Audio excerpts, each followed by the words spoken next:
Hello everyone. In this video, I'm going to demo our guest wishlist feature, which is the ability to let all your customers create wishlists even if they're not logged in into your panel. So in the Notify Me panel, if you go to wishlist, you will see two options here as configurations. Either all your customers, including guests, can create wishlists, or only logged in customers can do that. So if you are on the logged in customers only and you go to your store, in my store, I'm not logged in, as you can see here. If I try to add the product to wishlist, I would see a login required pop-up. And some customers may not want to do that, so they may exit your store because of this.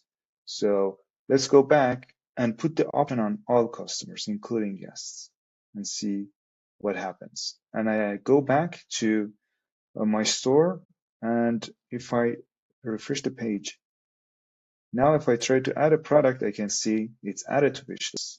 I can see it here, in my product. And if I logged into my original account, this is what I will see. I can see that the new product that I added, Copper Light, is added to the rest of the wishlist products that are already liked by me when I was logged in. So we connect the guest account and the original account together, so no data will be missed. And this is the feature for guest wishlist.